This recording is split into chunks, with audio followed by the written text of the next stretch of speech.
Nagpunta ako sa Krame nung nakaraan.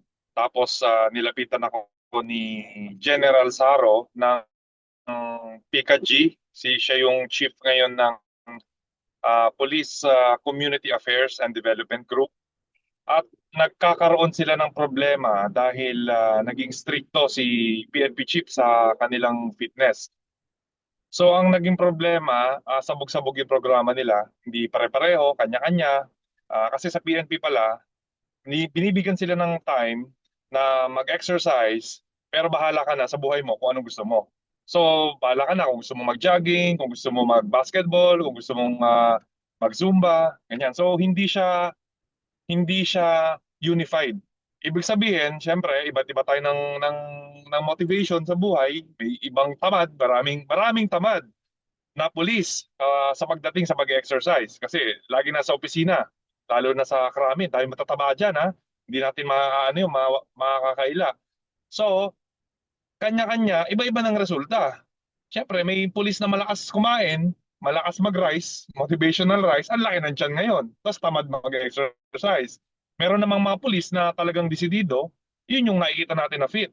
So, ang sabi ni General Saro, ano yung pwede nating gawin bukod sa Zumba at Taibo, kasi yun ang parang karamihan na nakikita natin, Zumba at Taibo lang. At yung ibang pulis, nagkakaroon sila ng parang nahihiya. Hindi naman lahat ng pulis gusto sumayaw. Di ba? Parang nakakalambot ng imahe ng ating kapulisan. Ang sabi ko kay General Saro, kung kakasa kayo sa hamon ko, magbibigay ako ng programa na functional workout.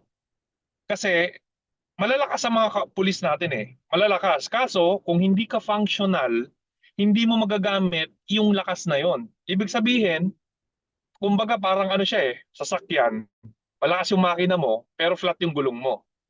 Eh paano mo mahuli yung kriminal pag tumakbo, eh, hindi sila makatakbo? Iningal ka, o malakas ka nga, eh hindi ka na makahabol. So, yun ang magiging goal namin sa programa, itong 93 days, functional workout, para nakapag-exercise sila at mas mai-improve nila yung movement nila sa pang-araw-araw, lalo na sa mga kapulisan natin. Ako ang mangunguna sa programa.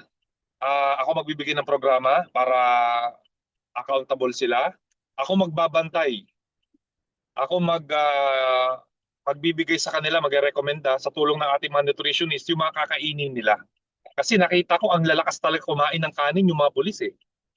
So, yun ang naging problema. Kailangan kasi workout tapos tamang nutrition.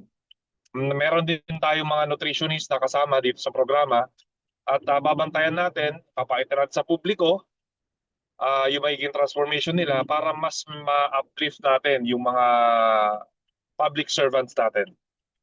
Okay, so technically ikaw ang magiging fitness coach ng mga pulis. PNP, oo, ng PNP.